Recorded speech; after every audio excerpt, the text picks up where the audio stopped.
आप सब के अंदर विद्यमान परमात्मा को नमन।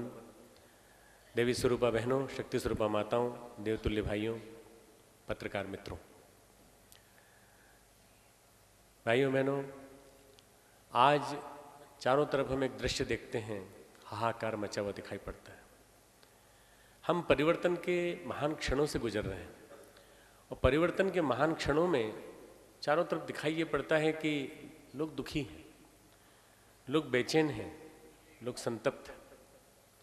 कुछ लोगों को ये दृश्य दिखाई नहीं पड़ता, कुछ लोगों को लगता है देखिए कितना सुख है, सारे साधन उपलब्ध हैं, ढेर सारे मेगा मार्ट्स खुल गए। ग्वालियर में गांधी रोड में कभी मेरे पिताजी रहते थे और उसी गांधी रोड का एक हिस्सा काट करके सिटी सेंटर बन जाएगा, मुझे मालूम भी नहीं था, जो आज मैंने देखा। और उसी सिटी सेंटर को देखा मैंने कि जहाँ पहले जंगल था वहाँ कितना बड़ा विस्तार हो गया, विराट विस्तार हो गया। ये मेगा मार्ट, ये जो मल्टीप्लेक्सेस हैं, बड़े बड़े निर्माण हैं, इनको देख के लगता है कि समृद्धि बढ़ रही है। हमारा सेंसेक्स जैसे ऊंचा जाता है, 18,000 क्रॉस करता है, 19,000 क्रॉस करता है, लोग कहते हैं देखो भारत की आर्थिक प्रगति हो रही, समृद्धि बढ़ती चली जा रही है। पर लोगों को दूसरा दृश्य नहीं दिखाई पड़ता। ये मुश्किल से भारत के 1% व्यक्ति की कहानी है। बहुत बड़ा वर्ग जिसके पास खाने को नहीं है रात को सोते समय, बहुत बड़ा वर्ग जो भुखमरी का शिकार है, बहुत बड़ा वर्ग जो आज भी इतने विश्वविद्यालय होने के बावजूद, इतने महाविद्यालय होने के बावजूद, चलो स्कूल चलें अभियान चलने के बावजूद भी आज अनपढ़ है, अशिक्षित है। ढेर सारे लोग जो पढ़े लिखे हैं पर नादान हैं। पढ़े लिखे होने से कुछ नहीं होता जब तक आपको विद्या नहीं आती, जब तक आपको जीवन जीने की कला नहीं आती। परेशान हैं, दुखी हैं, क्योंकि छोटी सी दिक्कत आती है तो उनका मुंह सूख जाता है, तनाव में आ जाते हैं, बेचैन हो जाते हैं, जीभ तालू से चिपक जाती है और कहते हैं क्या करें, कैसे करें। मैं डॉक्टर हूँ, डॉक्टर होने के नाते मैं कई मरीजों को जानता हूँ जिनको एक रात में तनाव इतना कि एक रात में डायबिटीज़ हो गई। मैं कभी कल्पना भी नहीं की थी कि मेरे एक पेशेंट जो सीनियर परचेज मैनेजर थे BHL में, उनको तनाव इतना ज़्यादा होगा कि एक रात में वो कोमा में चले जाएंगे और दूसरी रात को बचेंगे भी नहीं। पता चला उन्होंने करीब 10-12 लाख रुपए शेयर में लगा रखे थे, एक ही घाटे में सारे शेयर डूब गए और उसका इतना बड़ा शॉक लगा कि उनकी डायबिटीज़ जो ऑकल्ट थी, जो किसी को मालूम ही नहीं थी, वो अनकंट्रोल डायबिटीज़ के रूप में निकल के आई और अगले दिन वो कोमा में चले गए और उसी दिन रात को वो चल बसे। मुझे आश्चर्य इस बात का हुआ कि इतना बड़ा जॉल्ट आदमी सहन क्यों नहीं कर पाता। शायद हमारी अंदरूनी जीवनी शक्ति बहुत कमज़ोर हो गई, हमारा आत्मबल कमज़ोर होता चला गया, कहीं ना कहीं हमारी आस्थाएं अपने आप के प्रति कम होती चली गई। स्वामी विवेकानंद ने एक बात कही है, आत्मविश्वास ही ईश्वर विश्वास है। यदि आपके अंदर आत्मविश्वास है तो ईश्वर विश्वास। आप माने न माने ईश्वर को कोई बात नहीं, मंदिर जाए न जाए कोई बात नहीं, परंतु यदि आत्मविश्वास है तो संसार का असंभव से असंभव काम करने की ताकत आपके अंदर रहेगी। आल्प्स को पार करना है, नेपोलियन ने कहा, तो नेपोलियन ने पार करके दिखा दिया। लोगों ने कहा आल्प्स को आज तक कोई क्रॉस नहीं कर पाया, जो गया वो गल गया, तुम कैसे असंभव बात करते हो। तो उसने कहा असंभव शब्द मेरी डिक्शनरी में नहीं है, और आप जानते हैं कि नेपोलियन ने उसको क्रॉस करके दिखा दिया। ये जो आत्मविश्वास है मित्रों, ये आज लोगों में कम हो गया है। लोग हताश हैं, दुखी हैं, उद्विग्न हैं। हाँ, एक वर्ग आपको दिखाई पड़ता है जो पैसा मिल गया है, थोड़ा सा पैसा आया है तो खुश है। तो खुश की परिभाषा सुननी पड़ेगी। 3 तरह की खुशियाँ होती हैं। एक खुशी वो जो इंद्रिय सुख से मिलती है, वो खुशी, खाने पीने को अच्छा मिल जाए, हमारे इंद्रियों की तृप्ति, इंद्रिय हमारी संतुष्ट हो जाए, सेंसुअल प्लेजर हमें मिल जाए, वो सुख इंद्रिय सुख कहलाता है। एक दूसरा सुख हमारे हर्ष को, हमारे अहंकार को जो तृप्ति दे, हमारे अहंकार को जो संतुष्टि दे और हमें ऐसा लगे कि हाँ हम कुछ हैं, वो कहलाता है हर्ष। पहला कहलाता है सुख, दूसरा कहलाता है हर्ष, और तीसरा जो आत्मा को शांति दे, आत्मा को मन प्रसन्न कर दे, आत्मा को प्रसन्न कर दे, वो कहलाती है आंतरिक प्रसन्नता। ये 3 चीज़ें हैं। खुशियाँ अगर हैं तो ये 3 तरह की हैं। पहली खुशी अस्थाई है। दूसरी खुशी अहंकार की पूर्ति के लिए है, इसलिए वो भी अस्थाई है। पर तीसरी स्थाई है, जिससे कि आंतरिक प्रगति होती हो, आध्यात्मिक प्रगति होती हो। वो आज अधिकांश लोग तनाव में हैं और आपको दिखाई नहीं पड़ता, आपको ऊपर का हिस्सा दिखाई पड़ता है। नीचे जैसे ग्लेशियर होते हैं, बड़े बड़े ग्लेशियर टूटते चले जाते हैं और बर्फीले समुद्र अलास्का के कभी चले जाएं आप, वहाँ देख के आए तो टुकड़े कट कट के नीचे गिरते चले जाते हैं और उन्हीं में कई टुकड़े जो हैं वो आधे से ज़्यादा, 3/4 से ज़्यादा नीचे रहते हैं। वो जो नीचे रहते हैं वो दिखाई नहीं पड़ते, वही जहाज़ से टकराते हैं, जहाज़ को तोड़ देते हैं। आपने सुना होगा कि एक जहाज़ बना था और उस जहाज़ का सपना किसी ने देखा था, टाइटैनिक, H.G. वेल्स ने, उसने नॉवेल लिख दिया था। उसके बाद वो जहाज़ बना, वो जहाज़ टकराया भी तो ऐसे ही हिमखंड से टकराया था और टकरा करके वो तहस नहस हो गया। ये जो नीचे वाली चीज़ें हैं, ये आदमी का आस्था संकट है। आज की सबसे बड़ी परेशानी है, आदमी की आस्थाएं क्षीण हो गई हैं। आस्था अपने आप के प्रति, आस्था समाज के प्रति, आस्था वैल्यूज़ के प्रति, मूल्यों के प्रति। जो नैतिक मूल्य हैं, नैतिक आदर्श हैं, वर्जनाएं हैं, मर्यादाएं हैं, उनके प्रति आज हमारे मन में विश्वास नहीं है। हमारे मन में विश्वास ये है कि जो कुछ भी प्रत्यक्ष है वो सब कुछ है, प्रत्यक्षवाद ही सब कुछ है। जो हमें प्रत्यक्ष आनंद दे, जो हमें प्रत्यक्ष सुख दे, जो हमें खाने पीने का आनंद दे, वही सब कुछ है। और आज के मल्टीप्लेक्स, आज के मेगा मार्ट्स, आज के जो बड़े बड़े बाजार आपको दिखाई पड़ते हैं, ये प्रत्यक्ष सुख देते हैं। चलिए आप खरीद ना पाएँ तो कुछ नहीं, घुमाइए, उसमें घुमाइए तो आंखों को संतुष्टि मिलेगी। आप कुछ खरीद न पाएँ तो एक अतृप्ति अंदर मन में रहेगी कि आज खरीदने का मन नहीं है, खरीदने का मन था, पैसे नहीं है। जब पैसे होंगे तो खरीदेंगे। एक आपके अंदर एक छोटा सा बीज पैदा हो गया खरीदने का, तो आप बेईमानी करेंगे, कहीं से भी पैसा लाएंगे, फिर खरीदने की इच्छा व्यक्त करेंगे। भाइयों बहनों, आज की परिस्थितियां जितनी भी हैं बड़ी विषमता से भरी हैं, क्योंकि हम कंज्यूमरिस्टिक वर्ल्ड कल्चर में रह रहे हैं, कैपिटलिस्टिक कल्चर है, भूमंडलीकरण है, वैश्वीकरण है, बहुत सारा उत्पाद, सारे विश्व का उत्पाद, बाजारी उत्पाद, हमारे यहाँ का भी उत्पाद सारा सारा विभिन्न मार्केट में दिखाई पड़ता है। पर ये विनाश का स्वरूप है। हमारे खेतीहर का विनाश, हमारे अन्नदाता का विनाश, हमारे अन्नदाता के द्वारा की जा, अन्नदाता किसान, हमारा अन्नदाता किसान के द्वारा की जाने वाली आत्महत्याएं, ये सारी की सारी चीज़ें बताती हैं कि कहीं ना कहीं कोई गड़बड़ है, कहीं ना कहीं कोई गलती है। आज जितनी परेशानियां हैं, उन परेशानियों में सबसे बड़ी परेशानी भाइयों बहनों वो ये कि एक सही नीति न होने के कारण जो हताशा और बेचैनी है, वो उद्विग्नता, मानसिक रोग, मनोशारीरिक रोग और विभिन्न प्रकार के साइकोसोमेटिक रोगों के रूप में निकलते हुए एक स्ट्रेस इंड्यूस्ड डिसऑर्डर्स के रूप में निकल रहे हैं, तनावग्रस्त बीमारियों के रूप में निकल रहे हैं। और इसी की वजह से एक बहुत बड़ा वर्ग बीमार है। आप अस्पताल चले जाइए, ढेर सारे अस्पताल खुल रहे हैं, ढेर सारे डॉक्टर्स बनते चले जा रहे हैं। न जाने कितने प्राइवेट मेडिकल कॉलेज, हमारे ज़माने में प्राइवेट मेडिकल कॉलेजेस नहीं होते थे। मैंने जिस ज़माने में पास किया उस ज़माने में कुछ गिने चुने कॉलेजेस हुआ करते थे, मेडिकल कॉलेज, जहाँ से क्रीम निकलती थी सेलेक्टेड। अब तो आप पैसे दीजिए, 10 लाख दीजिए, 15 लाख दीजिए और 20 लाख रुपए दे करके आप डॉक्टर बन जाइए।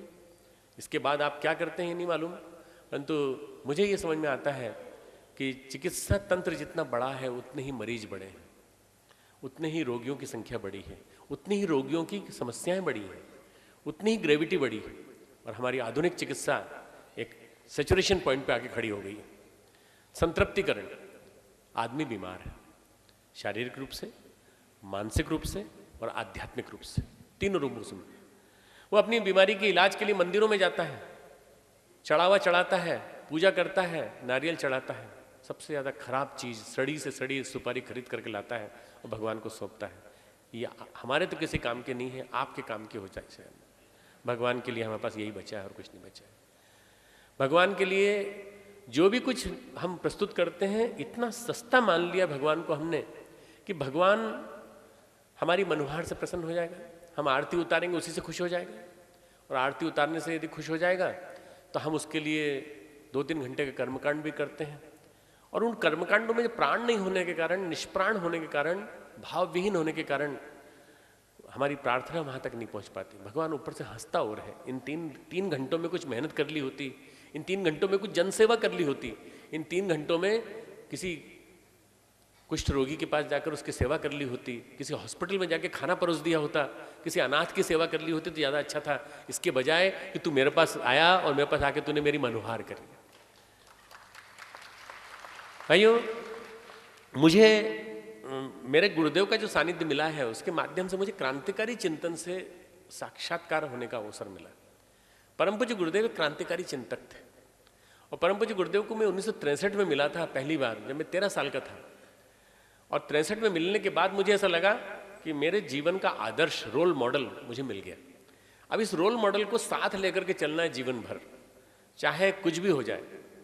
यहाँ तक कि जब मैं विदेश के लिए सिलेक्शन हुआ और मैं जब अपने गुरुदेव के पास गया तो मैंने कहा गुरुदेव 10 स्थानों पर नौकरी लग गई मेरी। कोई भी खुशी से कहता है कि मैंने 10 जगह अप्लाई किया था, 10 मैचिंग प्रोग्राम मेरे सेलेक्ट हो गए। अब आप बताइए इसमें से किसी में उंगली रख दीजिए कि मैं किस जगह जाऊँगा। अमेरिका में 10 स्थानों पे सिलेक्शन हो गया और अब एमडी करने की जरूरत नहीं है। एमडी करने की पहले की बात है 74 की। एमडी करने की जरूरत नहीं, क्योंकि वहाँ से जाके मैं जो डिग्री लेके आऊँगा बड़ी डिग्री लेके आऊँगा। तो गुरुदेव दुखी हो गए। गुरुदेव ने कहा कि बेटा मेरी मानोगे कि अपनी करोगे? मैंने कहा नहीं, आपकी मानूंगा, अभी तक आपकी मानता आया हूँ। तब जब गुरुदेव ने कहा कि मेरी मानोगे तो फिर मुझे कागज़ दे दो। मेरा अपॉइंटमेंट लेटर था, बाकायदा 10 की जगह अपॉइंटमेंट लेटर थे। वो 10 अपॉइंटमेंट लेटर उन्होंने फाड़ करके कचरे की टोकरी में डाल दिए और उन्होंने ये कहा कि तुम्हें बुरा तो लगा होगा। बुरा क्या लगेगा, सब कुछ चला गया, सारा सारा सारा जो कुछ था मेरे पास वो सब कुछ नीचे चला गया। मैंने कहा आपको अर्पित कर दिया, आप बनाएंगे जो कुछ बनाना है। तब उन्होंने कहा कि भारतीय संस्कृति के लिए कोई मरने वाला मिटने वाला कोई है इस दुनिया में? क्या कोई कुछ कर सकता है?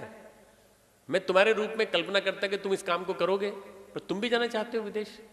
मैंने कहा नहीं गुरुदेव, विदेश इसलिए नहीं जाना चाहता था, कुछ दिन पैसे कमा के वापस लौट आता, कुछ पढ़ के लौट आता।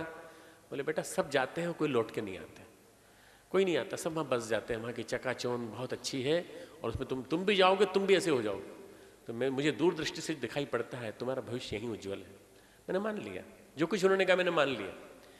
और उस मानने का परिणाम ये हुआ कि उस रोल मॉडल को मैंने जीवन में अपने अख्तियार किया तो उनका क्रांतिकारी अध्यात्म मेरे चिंतन में उतरता चला गया। उस क्रांतिकारी अध्यात्म का पहला जो मर्म था वो ये कि अध्यात्म की परिभाषा पहले समझो। अध्यात्म क्या है? परमात्मा को सही रूप में समझना। परमात्मा कौन है? आदर्शों का, सत्प्रवृत्तियों का, श्रेष्ठताओं का समूह। जहाँ भी अच्छाइयाँ हों, जहाँ भी गुड क्वालिटीज़ हों, जहाँ भी वर्च्यूज़ हों, जहाँ भी श्रेष्ठ गुण हों, उनका जहाँ समूह हो वही परमात्मा है। अब वो परमात्मा कहीं का भी हो सकता है, किसी भी धर्म का हो सकता है, किसी संप्रदाय का हो सकता है। वो परमात्मा किन्हीं भी आदर्शों के रूप में हो सकता है। जहाँ श्रेष्ठ कार्य चल रहे हों, सेवा के कार्य चल रहे हों, परमार्थ के कार्य चल रहे हों, वो परमात्मा है।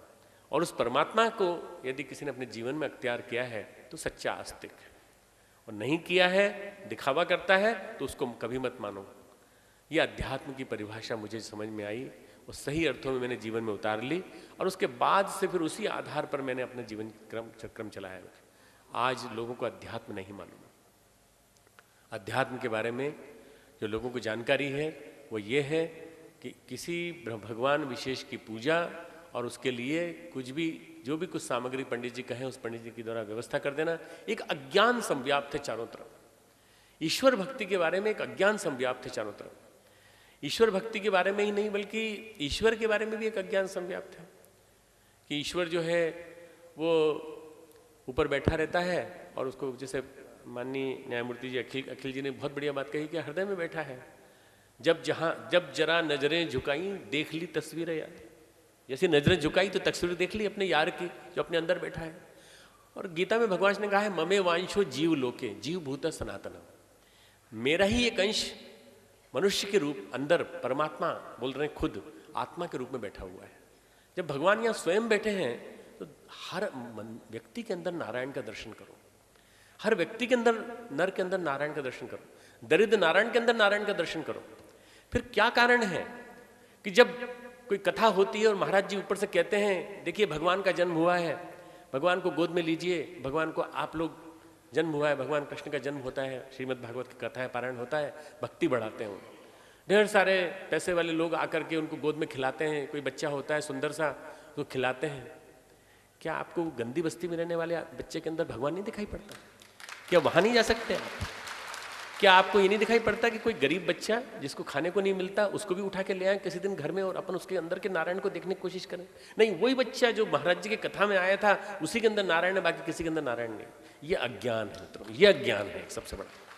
भक्ति के बारे में जो अज्ञान है वो सबसे बड़ा अज्ञान ये है कि कथा सुनने से पाप मिट जाते हैं।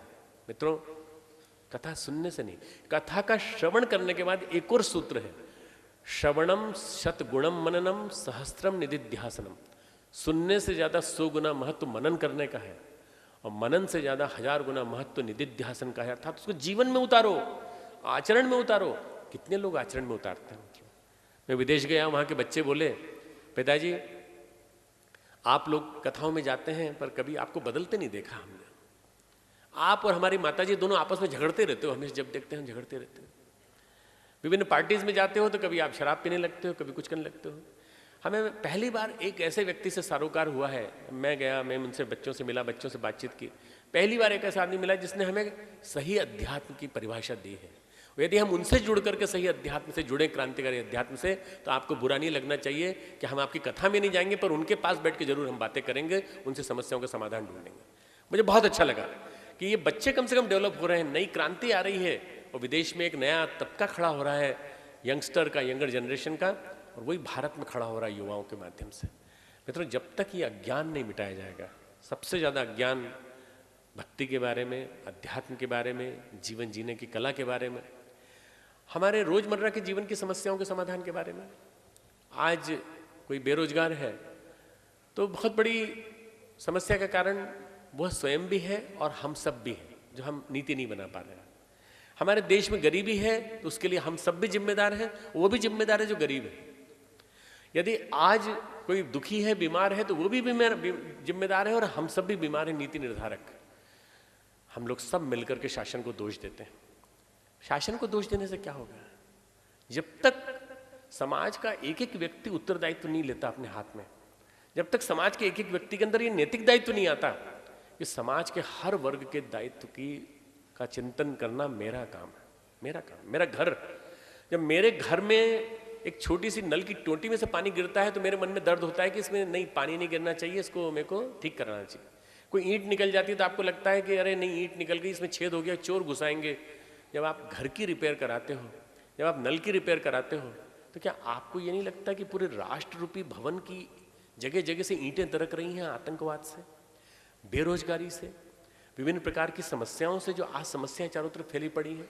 क्या आपको नहीं लगता कि उस समय आपकी भी भागीदारी कुछ है? हर व्यक्ति की, हर परिजन की, हर एक का नागरिक दायित्व है कि हम सब मिलजुल करके अपनी जिम्मेदारी को समझें और आध्यात्मिक बनकर के, अध्यात्म तंत्र के माध्यम से हम समझने का प्रयास करें कि हमारी जिम्मेदारी क्या है, हमारा उत्तरदायित्व क्या है। हमें राष्ट्र देवता की आराधना करनी पड़ेगी। ये बहुत बड़ा वाक्य, महावाक्य हमारे स्वामी विवेकानंद दे गए हैं। आने वाले 100 वर्षों तक, सन 1900 में लेक्चर दे रहे थे, आने वाले 100 वर्षों तक इस राष्ट्र को केवल एक ही देवी देवता की पूजा करना चाहिए, उसका नाम है राष्ट्र देवता। और राष्ट्र देवता की पूजा होगी तो हमारा राष्ट्र एक और अखंड बनेगा, और एक और अखंड बन के निश्चित रूप से सारे विश्व का नेतृत्व करने की स्थिति में होगा। मित्रों, हम लोगों ने भारत को आज़ाद तो किया, कई बार सोचते हैं हम लोगों ने आज़ाद किया, कई बार हम लोग सोचते हैं कि गांधी जी ने आज़ाद किया, कई बार हम सोचते हैं शहीद भगत सिंह के माध्यम से आज़ादी आई। मित्रों, आज़ादी तो आनी ही थी, उसके पीछे तो पूरा के पूरा ऋषियों का विधान था, निश्चित रूप से आज़ादी आनी हुई। पर आज़ादी के साथ साथ जो जुड़ा हुआ हिमालय के ऋषियों का तप था, श्री अरविंद और रमन महर्षि जैसे तपस्वियों का तप था, ढेर सारे ऋषिगण जो पार्लियामेंट ऑफ हिमालयन मास्टर्स जो बैठे हुए तप कर रहे थे, उनका तप था। वो खास भूमिका उसी की थी। सूक्ष्म जगत, परोक्ष जगत जो हमें दिखाई नहीं पड़ता, वहाँ से तप की किरणें आती हैं और वो भूमिका बनाती हैं सारी सारी। गोखले को भेजा गया, तिलक को भेजा गया, बापू को भेजा गया, गांधी को भेजा गया, इन सबको भेजा गया, भगत सिंह को तैयार किया गया। आज कौन भगत सिंह खड़ा होगा जो 22 साल की, 23 साल की उम्र में कह दे कि मैं अपनी शादी आज़ादी से करना चाहता हूँ? आज कोई कौन जेल जाना चाहेगा स्वतंत्रता संग्राम सेनानी के रूप में? तो वो उफान था, वो उमंग थी, सूक्ष्म जगत में प्रचंड हिलोरें ले रही थी। परंतु आज वो समय आ गया है जब इन सारी समस्याओं का समाधान, राष्ट्र को जो परेशानियां कर रही हैं, परेशान कर रही हैं, और हमको सबको परेशान कर रही हैं। पारिवारिक जीवन में विघटन, हमारे परिवार में कलह, पति पत्नी के बीच में टूटन, गैर एक प्रकार से ये कहा जाए कि इलीगली या इलिसिटली हमारे विवाहेतर संबंध जो विकसित होते चले जा रहे हैं आज के कल्चर की वजह से। हमारे घर में अश्लीलता का जहर परोसने वाला इंटरनेट, हमारे घर में अश्लीलता को लाने वाला डीटीएच, हमारे बच्चों को बच्चों के सामने हमें जलील करने वाला वो नेटवर्क जो हमारे घर में आ रहा है मीडिया के माध्यम से, वो न्यूज़पेपर जिसके अंदर सारा का सारा अश्लील चित्रण है, ये सारा कामुकता की तृप्ति का साधन जो हमारे सामने दिखाई पड़ता है, वो गंदे से गंदे चीज़ें जो उसमें दिखाई पड़ती हैं, वो सारा का सारा पूरा डायरेक्ट टीचिंग है। उस टीचिंग को नलीफाई करने के लिए हम क्या करें? तो हमको बहुत बड़ी क्रांति करनी पड़ेगी। इसी के लिए मूर्धन्यों को जागना पड़ेगा। वो मूर्धन्य जो आज यहाँ बैठे हैं, ग्वालियर नगर एक ऐसा नगर है मित्रों जहाँ से विभूतियों ने जन्म लिया है, और चाहे स्वतंत्रता संग्राम हो, महारानी लक्ष्मीबाई, और चाहे वो विभिन्न रूपों में आध्यात्मिक कार्य हुए हों, ग्वालियर ने बहुत बड़ी जिम्मेदारी निभाई है। आज वो समय आ गया है जब हम हर क्षेत्र में विभूतियों को पहचानें और विभूतियों से कहें अपने दायित्व को। 5 तरह की विभूतियां हैं जो मैं बताना चाहता हूं आपके सामने। पहली विभूति धर्म तंत्र से जुड़ी हुई, धर्म के लोग, विभिन्न धर्मों के धर्म तंत्र से जुड़े हुए महंत लोग, विभिन्न प्रकार की शक्ति जो उसमें लगी हुई है, न जाने कितने अरब रुपए की शक्ति उसमें लगी हुई है धर्म तंत्र के क्षेत्र में। गुरुदेव कहा करते थे 80 लाख बाबा जी। अब गुरुदेव के महाप्रयाण के बाद इतना बड़ा हो गया समय मित्रों, मैं कहता हूँ 1 करोड़ बाबा जी, 1.25 करोड़ बाबा जी। धर्म के नाम पर इतना बड़ा तंत्र हमारे पास खड़ा है। यदि एक बाबा जी भी 8 लोगों को साक्षर बनाता तो 8 कम से कम 1 करोड़ से 8 करोड़ साक्षर हो गए होते। पर क्या किसी ने बनाया क्या? मैं नहीं कहता सब खराब है, 3%, 4%, 5% बहुत अच्छे हो सकते हैं, पर एक बहुत बड़ा तबका जो है वो ठीक नहीं है, और बहुत बड़ा तबका केवल भिक्षाजीवी है और किसी तरह से धर्म के नाम पर पैसा खा रहा है, धर्म के नाम पर आश्रम बना रहा है, विलासिता का स्वरूप बना रहा है। ये ठीक नहीं। तो पहला विभूति धर्मतंत्र। दूसरी विभूति राजतंत्र, राजतंत्र से जुड़े हुए, सत्तातंत्र से जुड़े हुए हमारे प्रशासनिक अधिकारीगण, हमारे विभिन्न विभूतियाँ जो से जुड़ी हुई हैं, उन लोगों को ठीक होना पड़ेगा। तीसरा वर्ग हमारा जो है मित्रों, साहित्यकार, कलाकार, शिक्षक, बुद्धिजीवी, ये सारे के सारे तीसरे वर्ग में आ जाते हैं। चौथा वर्ग जो हमारा है, जिसके ऊपर हमारी निगाह जाती है, किसी रूप में अगर निगाह जाती है, तो वो वाला वर्ग जो हमारे लिए बड़ा महत्वपूर्ण है और वो वैज्ञानिक के रूप में हमारे राष्ट्र के विकास में बहुत बड़ा सहायक है। चाहे चिकित्सक हो, और चाहे वो वैज्ञानिक हो, चाहे वो आविष्कार करने वाला हो, चाहे किसी प्रकार की विभिन्न प्रकार के अनुसंधान करने वाला हो, ये वाला वर्ग। 5वां विभूतिवान वर्ग वो है जिसको हम ये कह सकते हैं कि ये प्रतिभाशाली वर्ग है, एलाइट्स ऑफ द सोसाइटी। और इस एलाइट्स ऑफ द सोसाइटी में एक ऐसा वर्ग जिसके अंदर कुछ कर गुजरने की उमंग है, तो उनके पास पैसा भी है, उनको श्रीमंत वर्ग कह सकते हैं, धनाध्यक्ष कह सकते हैं, इनको ये कह सकते हैं कि गणमान्य नागरिक हैं, पैसा है, भगवान ने दिया है, तो इस पैसे का उपयोग होना चाहिए भगवान के काम के लिए, समाज के काम के लिए उपयोग होना चाहिए। आप अपना 1%, 2% भगवान की साझेदारी के लिए निकालिए। कारपोरेट वर्ल्ड में मैं लेक्चर देने जाता हूँ, अंबानी के ग्रुप में गया, बड़ौदा में गया, वहाँ व्यापारियों के बीच में बोला, बहुत बड़ी अंडरटेकिंग्स आई थी जो करोड़ों में डील करती हैं, 2-2 हज़ार 3-3 हज़ार करोड़ के जिनके बिजनेस हैं, उनको 8 घंटे तक पूरा के पूरा एक स्पिरिचुअलिटी के चैनल में हमने बांधे रखा, स्पिरिचुअल एक्सेलेंस इन कारपोरेट वर्ल्ड। बड़ौदा में, बेंगलोर में, बॉम्बे में, और आने वाले दिनों में करीब 14 महानगर हमने छांटे हैं, जहाँ जाकर के हम सारे अभिजात्य वर्ग जो है हमारा, जिसको हम ये कहते हैं कि ये संभ्रांत वर्ग के लोग हैं, इनके पास पैसा है। कारपोरेट सोशल रिस्पॉन्सिबिलिटी आपकी समाज के लिए जिम्मेदारी है, और अगर आप 2%, 1% भी अपना समाज के लिए निकाल दें, तो आपके माध्यम से समाज के सारे छोड़े हुए कार्य जितने भी हैं सारे के सारे पूरे हो सकते हैं। सरकार कितना करेगी? करने के लिए हमें आध्यात्मिक तंत्र के माध्यम से जोड़ना पड़ेगा। अध्यात्म का मतलब होता है भाव संवेदना जगाना। अध्यात्म का मतलब होता है आदमी की करुणा को अंदर से पैदा करना। आज तो आदमी की करुणा इतनी कमजोर हो गई है कि माँ बच्चे को दूध नहीं पिलाना चाहती। माँ इसलिए दूध नहीं पिलाना चाहती कि उसकी ब्रेस्ट जो है वो गड़बड़ा जाएंगे, और ब्रेस्ट को ठीक रखना बहुत जरूरी है, सौंदर्य बनाए रखना बहुत जरूरी है। ये जो आज जिस तरह से संवेदनशीलता खत्म हुई है, कभी संवेदना इतनी मजबूत थी कि मीरा नाचती थी और अपने कृष्ण को जिंदा कर लेती थी। कभी संवेदना इतनी मजबूत थी कि काली से भगवान कहते थे, रामकृष्ण परमहंस कहते थे, तू आ बैठ मेरे साथ खाना खा, और खाना खाते थे तो वो भी खाना खाती थी। विवेकानंद ने कहा मैं नहीं मानता आपकी काली को, पत्थर की मूर्ति है और पत्थर की मूर्ति पे कैसे विश्वास करूं? बोले तू नहीं मानता, तू आ मेरे साथ, लेके आए, हाथ पकड़ करके अपने निवास से मंदिर तक पकड़ के लेके आए, जैसे बच्चे को पकड़ के लाते हैं, और कहा देख मेरी काली श्वास लेती है, नाक के नीचे हाथ रख दिया, देख श्वास ले रही है कि नहीं। और बाकायदा विवेकानंद फील कर रहे हैं कि हाँ श्वास ले रही है, और न केवल श्वास ले रही है, जागृत जीवंत माँ के रूप में वहां मौजूद है। देखने वाला ठाकुर, ठाकुर को देखने वाला शिष्य नरेंद्र कहाँ है आज मित्रों? वो आंखें चाहिए, वो संवेदना चाहिए, जिसमें आप आरोपित करते हैं किसी के ऊपर तो निकल के बाहर आ जाता है आपका गुरु, आपका भगवान। वो भाव संवेदना, छठी विभूति भाव संवेदना। भाव संवेदना यदि जागृत होगी, जीवंत होगी, तो हमारी सारी समस्याओं का समाधान हो जाए। अध्यात्म का मतलब आप कभी मत मानना कि धर्म तंत्र के माध्यम से, धर्म के माध्यम से हम कुछ कल्याण करना चाहते हैं। मित्रों बहुत चल रहे हैं चैरिटी के काम, बहुत सारे चैरिटी काम। मैं बहुत यंग स्टेज की बात कर रहा हूँ, जब मैं शांति कुंज गया ही था, ब्रह्मवर्चस्व शोध संस्थान बन रहा था। एक आदमी अपने 3-4 तांगों में खूब सारी सामग्री लेके आया। बोले महाराज जी आपका आश्रम है, इसमें संत लोग कहाँ हैं? मैंने कहा संत लोग ये रहे, सारे सारे वैज्ञानिक हमारे संत लोग हैं। बोले नहीं, ये तो धोती कुर्ता पहने हैं, कोई पजामा कुर्ता पहना है, वो पीले कपड़े वाले, गेरुए कपड़े वाले संत लोग कहाँ हैं?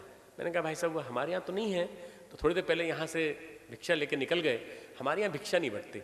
अरे आप कैसे स्वामी जी लोग हैं? हम कहा हम स्वामी जी नहीं हैं, हम क्रांतिकारी लोग हैं। अरे बोले मैं गलत जगह आ गया। वो आगे निकल गए, उसमें सामग्री थी पूरी, सब्जी हलवा वगैरह सब लेके आए थे, किसी की मृत्यु हुई होगी घर में तो लेके आए थे, बांटने के लिए निकले थे। तो बोले आगे कोई आश्रम मिलेगा जहाँ ये मिल जाएंगे? मैंने कहा आप जहाँ जाओगे वहाँ मिल जाएंगे, हरिद्वार ऋषिकेश में बहुत सारे लोग मिल जाएंगे, आप जहाँ जाओगे खिला दोगे। ये अध्यात्म नहीं। भूखे को खिलाना अध्यात्म है, पर जो पहले से ही पेट भरा हुआ उसको खिलाने का नाम अध्यात्म थोड़ी है। ये कोई अध्यात्म है मित्रों? ये अध्यात्म नहीं है कि आप जाकर के जहां जिसके पास बहुत है, उसके पास बहुत सारा है, उसको जाके आप साधन बांट दो। अरे जहां हैव नॉट्स उनको तो ढूंढो, जिनके पास कुछ नहीं है उनके पास तो जाओ, जिनके पास ठंडक में नहीं है पहनने को कपड़ा, उनके ऊपर जरा एक चादर अपनी उड़ा के तो देखो। अरे नहीं मेरी एक चादर कम हो जाएगी।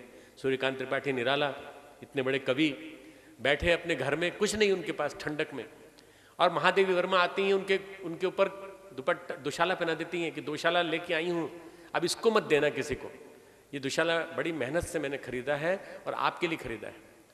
छोड़ने जाते हैं महादेवी वर्मा को, पर चूंकि अंदर से संवेदना का स्रोत निर्झर फूट रहा है ना, छोड़ने जाते हैं और कहते हैं बहन अब नहीं करूंगा मैं ऐसा कोई काम जिससे तुझे बुरा लगे। लौटते हैं तो देखते हैं गली में एक आदमी सिकुड़ रहा है बुरी तरह से, ठंडक, दिसंबर की ठंडक, और वो इलाहाबाद की ठंडक, उस ठंडक में तड़प रहा था। उन्होंने कहा क्यों, तू क्यों तड़प रहा है? बोले मुझे बहुत ठंड लग रही है। तो उन्होंने अपना दुशाला जो लेके आए थे वही उसके ऊपर उड़ा दिया, खाली हो गए। आदमी जब नंगा हो जाए, उलीचने को तैयार हो जाए, सब कुछ अपना चमड़ी तक देने को तैयार हो जाए, उसको कहते हैं संवेदना है। ये संवेदना है, इस संवेदना का जागरण होना जरूरी है। जब तक ये नहीं जागेगी तब तक हमारी किसी समस्या का समाधान नहीं होगा। आज की समस्या का कारण है अनास्था, अभाव, अज्ञान, अशक्ति। और ये अज्ञान मिटेगा जब आदमी को ज्ञान सही रूप में दिया जाए। आज एजुकेशनल इंस्टीट्यूशन में ज्ञान कहाँ मिल रहा है? शिक्षा मिल रही है, शिक्षा तो बिक रही है, शिक्षा को खरीदने के लिए लोग तैयार हैं। आप लाखों रुपए में खरीद लीजिए शिक्षा को, इंस्टीट्यूशन खरीद लीजिए पूरा, और उसके बाद आप प्रेम से डोनेशन दीजिए और इंस्टीट्यूशन चलाइए, मैनेजर्स निकालिए। हमारे देश का सबसे बड़ा दुर्भाग्य मित्रों कि ये देश वैज्ञानिकों का उत्पादन करता था, आज ये देश मैनेजरों का उत्पादन कर रहा है, और मैनेजरों का उत्पादन कर रहा है, वैज्ञानिक बनना बंद हो गए। ये कोई ताली बजाने का विषय नहीं मित्रों, मैं इसलिए कह रहा हूँ वैज्ञानिक बनना बंद हो गए हैं, मैनेजर बनना चालू हो गए हैं। और इन मैनेजरों को 1-1 करोड़ रुपया वेतन मिलता है और ये सारे के सारे वर्ल्ड के बिजनेस को चला रहे हैं। क्या इसीलिए हम लोग पैदा हुए थे, प्रबंधक बनाने के लिए? हमारे देश का विज्ञान कहाँ से आएगा? विज्ञान समाप्त हो गया तो कैसे हम भारतीय संस्कृति के ज्ञान विज्ञान को जन जन तक पहुंचा पाएंगे? हमें शिक्षा में आमूलचूल क्रांति करनी होगी, शिक्षा और विद्या को मिलाना पड़ेगा। और शिक्षा और विद्या दोनों अलग अलग चीजें हैं। शिक्षा विज्ञान है और विद्या अध्यात्म है। शिक्षा परिस्थितियों की बात करती है, विद्या मनस्थिति की बात करती है। सारी महाविद्यालयों विश्वविद्यालयों के स्ट्रक्चर को बदलना पड़ेगा। वैल्यू बेस्ड एजुकेशन, मूल्य पर आधारित शिक्षा जिसमें कि विद्या का समावेश हो। विद्या उसे कहते हैं जो विनम्रता लाती है। विद्या ददाति विनयम, विनयाद याति पात्रताम, पात्रत्वाम धनम आपनोति, धनात् धर्मम तथा सुखम। हम लोग याद करते थे इसको, आपको भी बहुतों में कोई याद होगा। लोगों ने कहा बहुत बड़ा श्लोक है, इसको छोटा कर दो। विद्या ददाति धनम तथा सुखम, बस काट के छोटा कर दिया उन्होंने, एडिट कर दिया उसको। और आज विद्या धन और सुख दो चीज देती है, ऐसा लोगों का मन है। ये विद्या नहीं है, ये शिक्षा है। शिक्षा और विद्या में अंतर समझना पड़ेगा, शिक्षा और विद्या को बदलना पड़ेगा, और दोनों को बदल करके हमें सारी समस्याओं का समाधान तब मिलेगा जब हमारे पास सही नागरिक तैयार होंगे। और सही नागरिक तैयार करने का बीड़ा गायत्री परिवार ने लिया है। तो मेरी ऐसी कल्पना है, अगर हमारे गुरुदेव का आशीर्वाद यथावत बना रहा है, जैसे हमने पिछले 17 साल से उनके सूक्ष्म कारण शरीर की सत्ता में काम किया है, आने वाले 10 वर्षों में, 8 वर्षों में, 2015 तक 5000 से ज़्यादा महाविद्यालयों को अधिग्रहण करना पड़ा, तो महाविद्यालयों को भी लेकर के, उनकी बिल्डिंग जो बनी बनाई इनको लेकर के, और वहाँ पर एक सारा नेटवर्क पूरा विद्या विस्तार का चालू करेंगे, और सारे के सारी जगह विश्वविद्यालय का एक महाविद्यालय में विस्तार कर देंगे, देव संस्कृति विश्वविद्यालय का समस्त महाविद्यालयों में, घटक महाविद्यालयों के माध्यम, इसके माध्यम से भारत सरकार को उसकी शिक्षा नीति बदलने पर मजबूर कर देंगे कि इसको शिक्षा में विद्या को जोड़ने को सेफ्रनाइजेशन मत मानो, ये भगवाकरण नहीं है, ये आध्यात्मिकरण है। आध्यात्मिकरण सरकार का भी होना चाहिए, शिक्षा का भी होना चाहिए, हमारे धर्ममान्यों का भी होना चाहिए, सबका होना चाहिए। आप धर्म की बात करते हो कि ये हमारा कैसे आप सेक्युलर सोसाइटी में ऐसी बात कर रहे हो? नहीं, सेक्युलर सोसाइटी को आप अपने पास रखिए, वर्ड को। हम तो धर्म की बात ही नहीं कर रहे, हम तो अध्यात्म की बात कर रहे हैं। अध्यात्म इमॉर्टल है, शाश्वत है, चिरंतन है। मुस्लिम धर्म में भी अध्यात्म है, हिंदू धर्म में भी अध्यात्म है, सूफीज्म में भी अध्यात्म है, क्रिश्चियनिटी में भी अध्यात्म है। जब सारे अध्यात्म को मिलाओगे तो एक ही सत्य निकल के आएगा। सत्य, प्रेम, न्याय, विवेक, आचार विचार में परिवर्तन, सबके अंदर एक ही चीज निकल के आ जाएगी। कोई नहीं कहता बेईमानी करो, कोई नहीं कहता आचार विचार में बेईमान गड़बड़ी करो, कौन कहता है बताइए? ये तो हमारे जो बाहर के दूसरे लोगों ने गड़बड़ी पैदा की है और धर्म को विकृत रूप दे दिया है। अध्यात्म शाश्वत है। धर्म के 3 भाग होते हैं, धर्म के 3 भाग होते हैं, मेटाफिजिक्स, स्पिरिचुअलिटी, एथिक्स। हमारी एथिक्स को हमने गड़बड़ा दिया, मेटाफिजिक्स को गड़बड़ा दिया, पर अध्यात्म जो है, स्पिरिचुअलिटी, वो शाश्वत है। जब तक स्पिरिचुअलिटी जिंदा रहेगी, अध्यात्म जिंदा रहेगा और विज्ञान की कसौटी पे कसा जाकर लोगों के सामने प्रस्तुत होता रहेगा, हमारा देश आगे बढ़ता चला जाएगा। हमारा देश मित्रों वैसे भी बहुत सौभाग्यशाली देश है। श्री अरविंद कहा करते थे, ऐसा देश मैंने कहीं नहीं देखा जिसके माथे पे नगाधिराज हिमालय हो, मुकुट हिमालय के रूप में हो, सिर पर मुकुट हिमालय हो, बाएं और दाएं बाल जैसे लहरा रहे हो। किस पे लहरा रहे हो? एक तरफ बंग क्षेत्र पे, एक तरफ पंजाब क्षेत्र पे। हिमांचल और उत्तरांचल और विभिन्न प्रकार की जो नेफा की हमारी पहाड़ियाँ, उस समय में नेफा कहते थे हम लोग उसको, आज नॉर्थ ईस्ट कह लीजिए, उनकी लटाओं के रूप में, केश की लटाओं के रूप में फैले हुए हैं। उसके कटी के रूप में विंध्याचल और पूरा का पूरा एक क्षेत्र है, 2 स्तन हैं उसके, सतपुड़ा और विंध्याचल की पहाड़ियाँ हैं, और उसके बाद नीचे दोनों पाँव को पखारने वाला समुद्र है। ऐसा देश किसी विश्व में कहीं नहीं मिलेगा मित्रों। ऐसे देश को माँ कहना चाहिए, माँ के रूप में मानना चाहिए। आप कोई देश बता दीजिए जिस देश की पूजा होती हो। भारत माता की जय हम कहते हैं, क्या कोई कहता है पाकिस्तान माता की जय? क्या कोई कहता है अमेरिका माता की जय? क्या कोई कहता है इंग्लैंड माता की जय? केवल भारत में कहा जाता है भारत माता की जय, क्योंकि हम इसको माँ मानते हैं। और जिसको माँ मानते हैं, उस माँ की रक्षा के लिए, उसको कोई केश काटने के लिए आगे आएगा तो उसके हम हाथ काट लेंगे। कोई आकर के यहाँ हाथ भी छेड़ेगा तो हम गड़बड़ कर देंगे। कैसे करी तुमने गड़बड़? सारी आतंकवाद की समस्या, सारी विदेश आक्रांताओं के हमारे देश में प्रवेश की समस्या हल हो जाएगी यदि हर आदमी के अंदर ये मादा पैदा हो जाए कि हमारी माँ की रक्षा करना हमारा दायित्व। हमारी माँ के ऊपर हाथ कैसे लगाया? अरे तेरी हिम्मत कैसे हुई? बस ये हिम्मत यदि हमारे अंदर पैदा हो जाए तो हमारे अंदर का आत्मबल, हमारी बढ़ती हुई इनर स्ट्रेंथ, उसी के माध्यम से, आत्मविश्वास के माध्यम से हमारा देश न जाने कहाँ से कहाँ पहुँच सकता है। भाइयों बहनों, मैं बड़ा पॉजिटिव चिंतन करने वाला हूँ। मैं हमेशा आशावादी चिंतन करने वाला होने के नाते हमेशा ये सोचता हूँ भारत का भविष्य बड़ा उज्जवल है। गुरुदेव ने एक विश्वास दिया, भारत का भविष्य अच्छा है, बहुत अच्छा है। 2020 तक ऐसा होने जा रहा है कि भारत सारे विश्व का जगतगुरु बनने जा रहा है। सारे विश्व में इसका राज्य होने वाला है, कहीं किसी प्रकार की कोई कमी नहीं रहेगी। और भारत में जितनी कमियां हैं, जितनी भी अभी अवरोध नजर आ रहे हैं, अवरोध धीरे धीरे दूर हो जाएंगे। ऐसे लोग निकल के आएंगे जो गाँवों को ठीक करेंगे, गाँव का कायाकल्प करेंगे। ऐसे लोग निकल के आएंगे जो इकोनॉमिक डिस्पैरिटी हो गई इसको भी ठीक करेंगे। और मित्रों, ऐसे संगठन निकल के आएंगे जो ढेर सारे समाज सेवा के कार्य करेंगे। हमारे गुरुदेव ने उपासना को आराधना से जोड़ा, सबसे बड़ी क्रांति। उपासना व्यक्तिगत प्रार्थना, आराधना समाज सेवा। अगर आपने समाज सेवा नहीं की तो आपकी उपासना नहीं सुनी जाएगी। परमात्मा उसकी सुनता है जो परमात्मा के बगीचे को सुंदर बनाता है। परमात्मा के बगीचे को आपने सुंदर नहीं बनाया, आपने उसके लिए समाज सेवा के कार्य नहीं किए, तो फिर आपकी नहीं सुनी जाएगी। आपकी प्रार्थना अधूरी रहेगी। ये एक बहुत बड़ी क्रांति, आराधना अर्थात परमार्थ, परमार्थ में ही सच्चा स्वार्थ है। ये वाक्य कहकर के गुरुदेव ने कहा, बेटा तू परमार्थ कर, तू 20 पैसा रोज दे, तू 1 घंटा रोज दे, तू 1 घंटा रोज दे, इसके बदले में तेरे समय को बढ़ा दूंगा। तू 20 पैसा देगा, तेरे पैसे को कई गुना कर दूंगा। मेरे पास मित्रों लाखों प्रमाण हैं जिन्होंने गुरुदेव के लिए 20 पैसा भी दिया तो गुरुदेव ने झोली भर भर के बांट दिया और ढेरों रुपए उनको दे दिए जिन्होंने श्रद्धा से भरकर केवल अपना अंशदान दिया। इतनी बड़ी क्रांति, इतना बड़ा समाज में बदलाव कि पूरा संगठन केवल अंशदान से चलता हो। पूरा संगठन, गायत्री परिवार का इतना पूरा संगठन, नैतिक क्रांति, बौद्धिक क्रांति, सामाजिक क्रांति, सारा विश्वविद्यालय का तंत्र पूरा का पूरा ये केवल अंशदान से चलता है। मित्रों बहुत बड़ा बदलाव आ रहा है। आपको बदलाव दिखाई नहीं पड़ता हो तो ये एक प्रकार से दुर्भाग्य है, परंतु परिवर्तन आ रहा है। परिवर्तन के महान क्षणों से हम लोग गुजर रहे हैं और हमको ये मानना चाहिए कि हम लोग सौभाग्यशाली हैं कि हम लोग उसको देखने जा रहे हैं। हम में से कईयों को ऑप्टिमिस्टिक होना चाहिए कि 2020 तक हम सब जिंदा रहेंगे और उस परिवर्तन को अपनी आंखों से देखेंगे।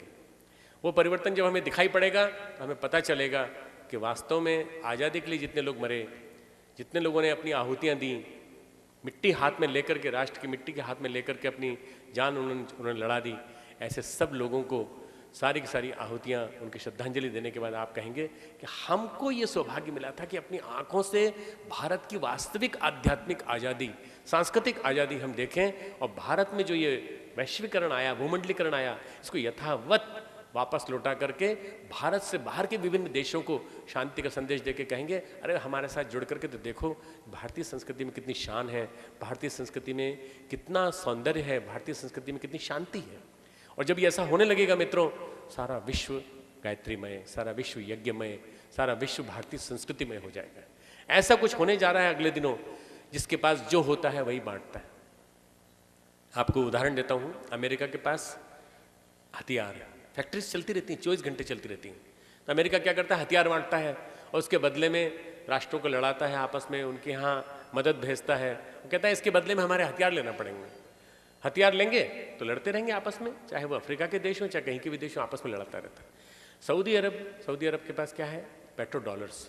वो पेट्रो डॉलर्स देता है और पेट्रो डॉलर्स जो है उसके पास है तो उसके बदले में पेट्रोलियम देता है, और पेट्रोलियम देता है तो उसके बदले में क्या ले लेता है, गौ मांस हमारे यहाँ से लेता है। हमारे यहाँ से गौ मांस जाता है और गौ मांस केवल हम इसलिए देते हैं ताकि हमारे यहाँ की जो गाड़ियाँ इतनी सारी बड़ी बड़ी चल रही हैं उन सब के लिए पेट्रोलियम मिलता रहे। अमेरिका वो देता है जो उसके पास है, सऊदी अरब वो देता है जो उसके पास है। मित्रों सारे विश्व में एक चीज़ की सबसे बड़ी कमी है, ज्ञान की, और ज्ञान केवल भारत दे सकता है और कोई नहीं दे सकता। जिसके पास जो होता है वही देता है। हमारे पास ज्ञान है और ज्ञान को देने वाले टैलेंट बैंक, हमारे नॉलेज बैंक सारे देश में, सारे विश्व में, आईटी टेक्नोलॉजी के प्रोफेशनल्स, मेडिकल डॉक्टर्स, हमारे प्रवासी भारतीय लगभग 4 करोड़ से ज़्यादा, और हमारे भारत में रहने वाले प्राणवान जो बीपीओस चलाने वाले लोग, प्लस हमारे जो और भी लोग जो यहाँ बैठकर राष्ट्र की सेवा कर रहे हैं, ये सब बैठ करके जो काम कर रहे हैं, ज्ञान अगर है कहीं तो भारत के पास है मित्रों। विज्ञान कहीं है तो भारत के पास। अगर एक बार हम अपने डॉक्टर्स को बुला लें, सबको 42,000 डॉक्टरों को, छोड़ दो अमेरिका और यहाँ आ जाओ, पूरा अमेरिका बीमार हो जाएगा और कहेगा हमारा सारा सिस्टम बैंकरप्ट हो गया, हम नहीं जिंदा रह सकते, मर जाएंगे आधे लोग वहाँ पे। और अगर वहाँ से हमने आईटी प्रोफेशनल बुला लिए तो सारे कंप्यूटर ठप हो जाएंगे, वो कुछ काम नहीं कर सकते मित्रों। ये हमारे देश की खासियत है मित्रों। हमारे देश ने बांटा है, देश ने दिया है, और हमारा देश देता रहा है, और जो देता है उसको देवता कहते हैं, और जो देवता है वो देवत्व वाली संस्कृति, देव संस्कृति ही जिंदा रहेगी और कोई नहीं जिंदा रहेगी मित्रों। इस देश को जगत गुरु बनना है और जगत गुरु बनने से कोई रोक नहीं सकता। आज की सारी समस्याओं का समाधान केवल ये है, हमारा चिंतन आध्यात्मिक हो, अध्यात्म हमारे कण कण में बोले, अध्यात्म हमारे आचरण में बोले। हमारे देश के बारे में कहा जाता था कि जो यहाँ का देश है वहाँ सोम सोम आचरण शिक्षण पृथिव्याम सर्वमानव, सब अपने अपने आचरण से शिक्षण देते हैं। ऐसा देश है अगर भारत, तो मित्रों हम अपने आचरण से शिक्षण दें और आचरण में उस ज्ञान को उतारें, और उतनी ही विनम्रता हमारे जीवन में उतरे, उतना ही हमारे अंदर वो ह्यूमिलिटी, वो पॉलिटी, वो चीज़ अम्बलनेस वो आए जो वास्तव में जिस ज्ञान की हम चर्चा कर रहे हैं, ये ज्ञान यदि हमारे जीवन में उतर गया तो निश्चित रूप से हम लोग आध्यात्मिक कहलाएंगे। आध्यात्मिक पीले कपड़े पहनने वाला नहीं, जरूरी नहीं कि आप पीले कपड़े पहने। आध्यात्मिक बनने के लिए आपको अपने मन को पीला रंगना पड़ेगा, आपको त्याग और तितिक्षा का रंग अपने जीवन में सीखना पड़ेगा। यदि आपने अपने मन को और अपनी आत्मा को रंग लिया तो फिर उसके बाद आप चाहे जीन्स पहनते हो चाहे सूट पहनते हो, मुझे कोई फर्क नहीं पड़ता है। आपके चिंतन में परिवर्तन आना चाहिए बस। चिंतन में परिवर्तन आ गया तो बदलाव सुनिश्चित है। आने वाला समय बहुत अच्छा है और आने वाले समय में समस्त समस्याओं का समाधान हो जाएगा। मैं समझता हूँ कि मैं जो विषय मैंने लिया था उस विषय पे मैंने बोलने की कोशिश की। मैं ग्वालियर में आके और ग्वालियर के प्रथम नागरिक के द्वारा सम्मानित होने पे बहुत अभिभूत भी हूँ। आप सबके द्वारा भी सम्मानित होने में बड़ा अभिभूत हूँ। मैं मानता हूँ कि इतनी सारी संस्थाओं ने सम्मान किया तो ये मेरा नहीं, मेरे गुरु का सम्मान है, मेरा अपना खुद का कुछ नहीं है। मैं विशेष रूप से कहने देना चाहता हूँ कि जो कुछ भी है गुरु का है। मेरी खुद की तो कमाई हुई एक ही चीज़ है, मेरी MBBS और मेरी MD की डिग्री, जिसको गुरुदेव ने अपने पास निकाल के रख ली। तो अब वो भी मेरी नहीं रही, वो भी गुरुदेव की हो गई। जो भी सम्मान है गुरु का है। स्वामी विवेकानंद जब आए विदेश से लौटकर 1896 में 1896 में 3 साल तक विदेश रहने के बाद अमेरिका में, तो उनके गुरु भाइयों ने कहा आज हाईकोर्ट जजेस, आज ढेर सारे कलकत्ता नगर के नागरिक, कलकत्ता नगर के गणमान्य नागरिक, श्रीमंत वर्ग के लोग आपकी बग्गी को लेकर के चल रहे हैं, घोड़े निकाल दिए इन्होंने। और आपने जो काम किया है वो कितना बड़ा काम किया है, आपने तो ठाकुर को भी पीछे छोड़ दिया। कैसी बात बोलता है? अरे तू कैसा आदमी है, तू हमारे ठाकुर का शिष्य है कि किसी और का? तो ये बता कि हम गए और हम बोल के आए, किसके आधार पर बोल के आए? किसने सिखाया हमको शिक्षा बांटना, जो नरेंद्र शिखा देवे, हमको विद्या का ज्ञान बांटना किसने सिखाया? हमारे गुरु ने। तो ये ठाकुर की वजह से हम आज यहाँ बैठे हैं, ठाकुर की वजह से हमारा सम्मान है। ठाकुर नहीं है तो इस विवेकानंद को मिट्टी में मिला देना, कोई कुछ नहीं पूछने वाला। ठाकुर की वजह से हमें, मित्रों हमारे गुरु की वजह से हमें आपने सम्मान किया, हमारे गुरु का सम्मान किया, हमारा सम्मान नहीं है। ग्वालियर के नागरिकों को, ग्वालियर पूरे अखिल विश्व गायत्री परिवार की ओर से मैं अभिनंदन करता हूँ। मैं मानता हूँ आपने बहुत धीरज रखा, पेशेंस रखा और मेरी बात को बड़ी गंभीरता से सुना। और मैं सोचता हूँ कि इसको अमल में भी लाएंगे, क्योंकि आने वाला समय वास्तव में बहुत बहुत महत्वपूर्ण समय है। मैंने जैसे कहा, परिवर्तन के महान क्षणों से गुजर रहे हैं। इस महान क्षण को अनुभव करने के लिए अपने आप को तैयार करिए। बहुत बहुत मंगल कामनाएं।